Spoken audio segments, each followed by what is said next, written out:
Hello दोस्तों, आज की सेशन में हम लोग प्रश्नावली 1.1 के दूसरे क्वेश्चन को हल करेंगे बहुत ही शानदार तरीके से। चलिए देखते हैं आपका क्वेश्चन में क्या लिखा गया है। आप देखिए क्वेश्चन क्या कर रहा है। दर्शाइए कि कोई भी धनात्मक विषम पूर्णांक 6q+1 या 6q+3 या 6q+5 के रूप का होता है जहां q कोई पूर्णांक है। अब देखिए आपका क्वेश्चन में जहां कहीं q कोई पूर्णांक लिखा है, अगर आपका m कोई पूर्णांक लिखा हो, चाहे s कोई पूर्णांक लिखा हो, चाहे p कोई पूर्णांक लिखा हो, क्वेश्चन में यहाँ पर लिखा गया q कोई पूर्णांक हो तो देखिए q के गुणनफल में क्या है 6 है। तो देखिए q के जो संख्या गुणनफल में है उस संख्या को हम लोग बोलते हैं b, उसको b से दर्शाते हैं। चलिए हम लोग थ्योरम के अनुसार समझ लेंगे कि b कैसे निकालना है। चलिए हम लोग अब क्वेश्चन को स्टार्ट करना हल करते हैं। देखिए सबसे पहले आपको करना क्या है। देखिए इस क्वेश्चन को हल करने से देखिए हम यहाँ पर लिख दिए हल में पहले आप लोग क्या करना, कुछ करना है, लिखेंगे। हल करते समय आप लिखेंगे यूक्लिड विभाजन प्रमेयिका से। ये आप लोग लिख सकते हैं आसानी से, क्योंकि यूक्लिड द्वारा हम यूक्लिड जी का जो थ्योरम उसी के अनुसार हम लोग को इसको हल करना है। अब उसके बाद लिखना a एवं b दो धनात्मक पूर्णांकों के लिए अद्वितीय पूर्ण संख्या q एवं r इस प्रकार विद्यमान है कि a बराबर bq प्लस r 0 = r क्या है, छोटा है किससे, b से। इस तरह से आपको इस तरह से अगर क्वेश्चन आ रहा है आपके बोर्ड एग्जाम में चाहे कहीं भी, तो इस तरह से अगर क्वेश्चन दिया तो आप लोग इस तरह से इतना लिख लीजिए। ये थोड़ा सा जो रामायण है इतना आपको लिख देना, कुछ करना है नहीं। इसको लिखने के बाद अब हम लोग क्वेश्चन को स्टार्ट करते हैं। जो क्वेश्चन स्टार्ट करने वाले हल करने वाले वही मेन कंसेप्ट है। चलिए देखते हैं। यहाँ पर हल करने से पहले आपको लिख देना है केस नंबर 1। अब केस नंबर 1 में क्या कहता है कि यहां से देखिए मानेंगे, यहाँ पर माना b बराबर 6, r बराबर 0 1 2 3 4 5। अब डाउट ये होगा आप लोगों को कि b बराबर 6 कहां से आ गया, r बराबर 1 2 3 4 5, ये कैसे समझते हैं। चलिए देखिए आपका क्या बताया था कि q के गुणनफल में जो संख्या है उसी को मानना है b। तो q के गुणनफल में कौन सी संख्या है, 6 है, इसलिए b बराबर 6 माने हैं। क्योंकि यहां पर देखिए जहां q कोई पूर्णांक है, कहा है ना कि जहां q कोई पूर्णांक है, अगर यम रहता तो यहां पर दिया होता यम, तो इसको मानते b। देखिए सब में q 6q है, फिर इसके यहां भी 6q है। तो देखिए हम लोग कहां से निकल के आ रहा है, a बराबर bq प्लस r। तो देखिए b क्या है, 6 है, q है, q के सामने मिल रहा है जो प्लस है प्लस, r बराबर 5। अब इसके बराबर ए आपको मानना है। अब देखिए क्वेश्चन में क्या लिखा है, फिर से पढ़िए। दर्शाइए कि कोई भी धनात्मक विषम पूर्णांक 6q+1 या 6q+3 या 6q+5 के रूप का होता है। हमको इसी को प्रूव करना है, इसी को हल करना है। यहाँ पर क्वेश्चन में लिखा है धनात्मक विषम पूर्णांक, इसको मानना है ए। हमको a बराबर प्रूफ करना है। तो केस नंबर 1 में आप देखिए यहाँ पर b बराबर 6, r बराबर 0 1 2 3 4 5। अब देखेंगे r बराबर 5 ही तक क्यों, 5 तक इसलिए है r बराबर, क्योंकि यहाँ पर देखिए क्या लिखा गया है कि 0 = r, मतलब r का मान है 0 के बराबर ले सकते हैं। लेकिन जब भी r का मान होना चाहिए b से क्या होना चाहिए, छोटा होना चाहिए। इसलिए जब b का मान 6 है तो r का मान जब भी लिए हैं तो b वाले से क्या रखें, छोटा लिए हैं। देखिए जब 6 है तो इसको r का मान a0 1 2 3 4 5 ही तक लिए हैं। यहां से हम लोग r का मान निकल रहा है, यहां से निकल रहा है, क्योंकि जब b बराबर 7 दिया है तो r का मान 6 तक लेना है। अगर b बराबर आपका 4 दिया तो r का मान कितना तक लेना है, 3 तक लेना है। इसी तरह मानेंगे और इसको हल करेंगे। तब देखेंगे यहां पर a बराबर bq प्लस r। तो अब देखिए आपका a बराबर b कितना है, 6 है, 6 लिखिए, q है, q को लिख दीजिए, फिर प्लस। अब r का पहले हम लोग 0 लेंगे, फिर 1 लेंगे, 2 लेंगे, 3 लेंगे, इसी तरह 5 तक लेते रहेंगे। पहले हम लोग यहाँ पर देखेंगे 0 है तो 0 को रखिए। तब a बराबर आपका 6q में 0 जोड़ेंगे तो 6q होगा। अब देखिए a बराबर 6q क्या है, क्या विषम पूर्णांक है। चलिए चेक करते हैं विषम पूर्णांक है कि नहीं है। क्या इसमें 2 से भाग चला जाएगा, 6q में अगर 2 से भाग देंगे तो दीजिए 2 3 6 चला गया, तो कितना आ गया, 3q आ गया। क्योंकि 2 से भाग जब 6 में दिए तो कट करके 3q आ गया। जब 3q आ रहा है, जब 2 से कट रहा है, तो ये आपका क्या है, सम पूर्णांक है। अगर 2 से नहीं कटेगा तो कौन से है, विषम पूर्णांक संख्या कहलाएगी, क्योंकि 2 से कट गया तो इसलिए सम पूर्णांक। तो इसे लिखेंगे अतः 2 से विभाज्य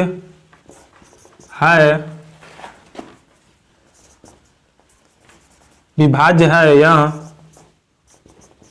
सम पूर्णांक होगा। इस तरह से लिख देना है। केस नंबर दूसरा में क्या है, b बराबर तो 6 रहेगा। अब देखिए r बराबर 0 तो ले लिए था, अब एक का नंबर 1 को ले लीजिए। जब 1 को लेंगे तो अब देखेंगे a बराबर bq प्लस r। a बराबर b का मान 6 है, q प्लस r का मान 1 है तो 1। तो अब देखिए a बराबर 6q प्लस 1, ये क्या है, क्योंकि आपका जब ये देखिए आपका 6q क्या था, देखिए यहाँ पे 6q क्या 2 से विभाज्य था, तो इसलिए 6q को सम पूर्णांक बोलेंगे। अगर सम पूर्णांक में कोई भी अगर संख्या सम है, उसमें कोई भी विषम संख्या जोड़ेंगे तो वो संख्या आपकी विषम ही संख्या कहलाएगी। देखिए सम में अगर 1 आपका विषम संख्या, इसको जोड़ेंगे तो कौन सी संख्या कहलाएगी, विषम संख्या। तो लिख देंगे यहाँ पे, और जब विषम संख्या हो जाएगी तो क्या 2 से विभाज्य होगी, तो 2 से विभाज्य नहीं हो पाएगी, इससे लिखेंगे अतः 2 से विभाज्य नहीं है यह विषम पूर्णांक कहलाती है। ठीक, अब इसी तरह आपको तीसरा भी लिखना है। तीसरा हम देखिए क्वेश्चन नंबर तीसरा, r बराबर अगर हम लोग 2 लेते हैं तो क्या आता है, डायरेक्ट यहां पर हल करते हैं, a बराबर bq प्लस r। तब देखेंगे यहाँ पे a बराबर b कितना है 6 है, q प्लस r का मान कितना है 2 है। अब ये बताइए, ये 6q पहले से सम था, जब 6q पहले से सम है, जब उसमें कोई भी संख्या सम जोड़ देंगे, 2 क्या है सम संख्या है, जब सम संख्या में सम संख्या जोड़ेंगे तो वो संख्या समपूर्णांक कहलाएगी, तो इसलिए इसको बोलेंगे। आप देखिए ये भी 2 से विभाज्य हो सकता है, क्योंकि सम संख्या में सम संख्या जोड़ेंगे तो सम आएगा, और सम संख्या जो कोई होता है उसमें जब 2 से भाग देंगे तो क्या होगा, सम संख्या होगा। तो अब देखिए यहां पर क्या लिखेंगे, यह 2 से कहलाता है। ठीक, अब इसी तरह इस तरह करेंगे। अब चौथा में देखेंगे, चौथा क्या कर रहा है, अब चौथा में लिखेंगे 3। देखिए यहां पर लिख दीजिएगा r बराबर 2, मतलब 2 लेने पर। अब इसमें लिखेंगे r बराबर 3 लेने पर। जब 3 लेंगे तो अब देखिए डायरेक्ट यहां पर लिख देते हैं a बराबर 6q प्लस r कितना है, क्योंकि r बराबर 3 लिए थे तो 3 को जोड़ दीजिए। अब देखिए यहाँ पर क्या है, सम संख्या है, 6q क्या है सम संख्या। अगर सम संख्या में आपका 3 क्या है विषम संख्या है, जब उसको मर्ज करेंगे तो वो संख्या आपका विषम संख्या कहलाएगी। और जब विषम संख्या में जब 2 से भाग देंगे तो क्या 2 से भाग देने पर आपका चला जाएगा, विभाज्य होगा, मतलब कटेगा नहीं कटेगा। तो इसलिए यहाँ पर लिख सकते हैं, यह 2 से विभाज्य नहीं है यह विषम पूर्णांक कहलाता है। इस तरह से हो गया आपका चौथा। आप केस नंबर इस तरह से 5वां बनाएंगे, 6वां बनाएंगे। चलिए छाप लीजिए, फिर उसके बाद 5वां 6वां बताते हैं। अब केस नंबर आपका कौन सा होगा, चौथा के बाद 5वां। केस नंबर 5वां में देखिए, अब देखेंगे यहाँ पर डायरेक्ट लिख रहे हैं a बराबर b कितना है 6 है, तो 6q प्लस r बराबर यहाँ पर लिख दीजिए, r बराबर यहाँ पर कितना लिए थे, r बराबर 3, तब उसके बाद 4 का नंबर 4 लिख दीजिए। r बराबर 4 लेने पर तो a बराबर 6q प्लस, अब r बराबर 4 है तो यहाँ पर 4 लिख देंगे। अब लिखेंगे a बराबर 6q प्लस 4। अब देखिए ये भी सम संख्या, 6q क्या है सम संख्या है। जब सम संख्या में 4 को हम लोग जोड़ेंगे, 4 क्या है आपका सम संख्या है ना, जब 4 आपका सम संख्या है, जब सम संख्या हम सम संख्या जोड़ेंगे तो सम आएगा, और जब 2 से भाग देंगे तो 2 से भाग आसानी से चला जाएगा। तो इसलिए लिख देंगे यहाँ पे भी, यह 2 से विभाज्य है यह समपूर्णांक कहलाता है।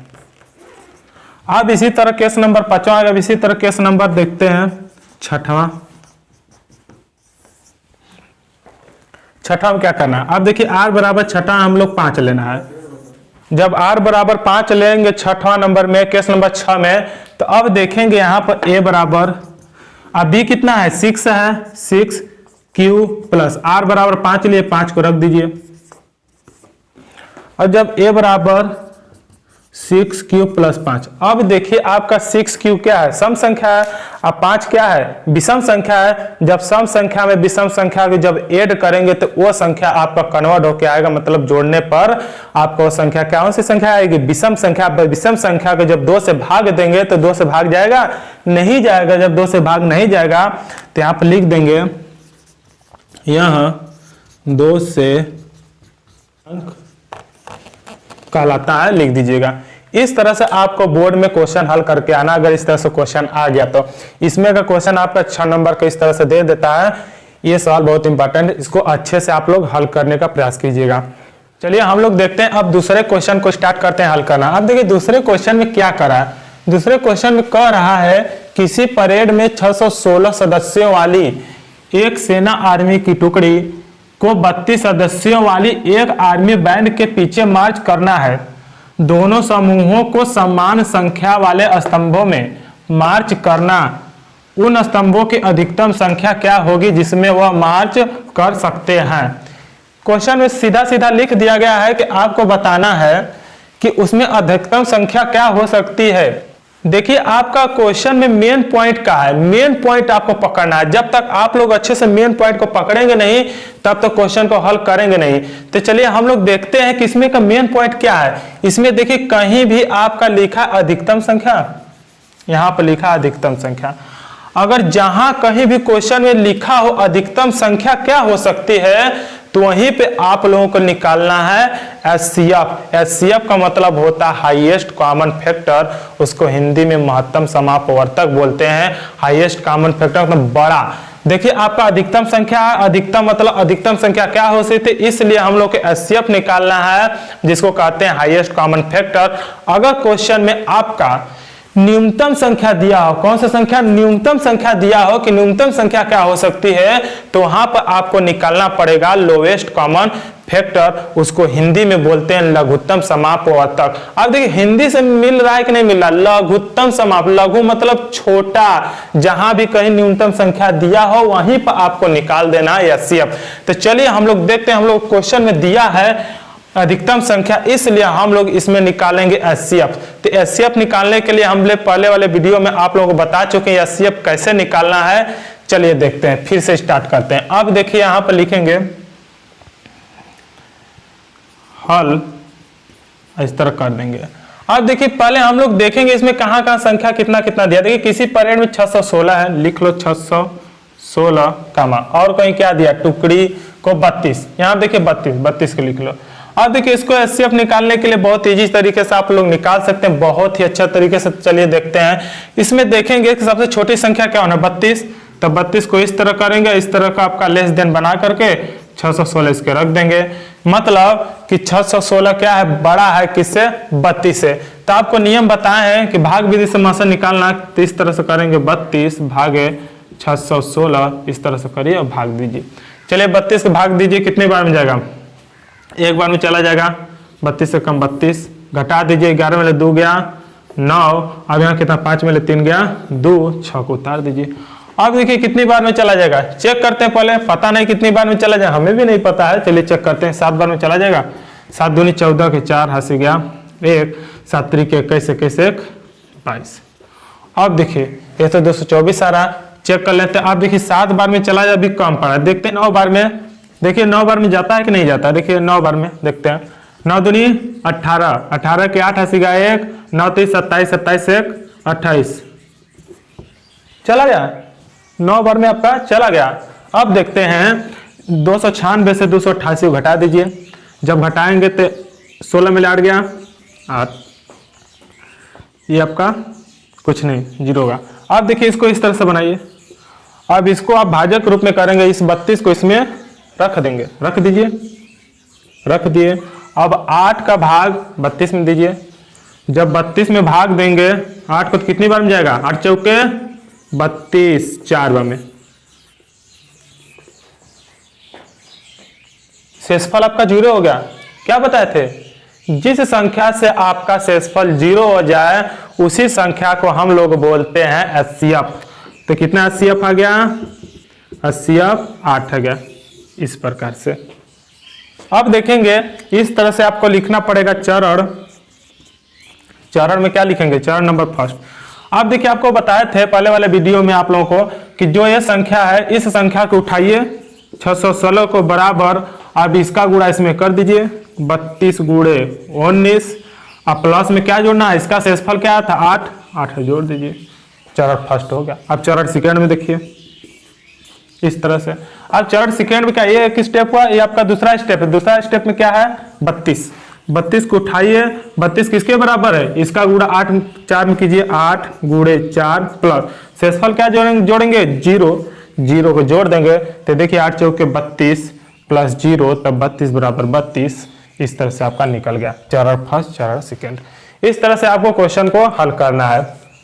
अब देखिए इसमें एक बात और है, इसमें कोई विधि नहीं बोला कि आप लोग यूक्लिड जी द्वारा निकालिए या तो अभाज्य गुणनखंड विधि, आप लोग कोई विधि से निकाल सकते हैं इस क्वेश्चन को बहुत ही इजी तरीके से, कोई दिक्कत नहीं है। आई होप मुझे पता होगा कि आपको अच्छे समझ में आ गया होगा। वीडियो पसंद है तो वीडियो को लाइक कीजिए, अगर चैनल पर नया है तो चैनल को सब्सक्राइब करना ना भूलें। हमारी तरफ से आपको फुल सपोर्ट मिलेगा। पढ़िए, मस्त रहे, स्वस्थ रहे, एकदम अच्छे से पढ़िए, कोई दिक्कत नहीं।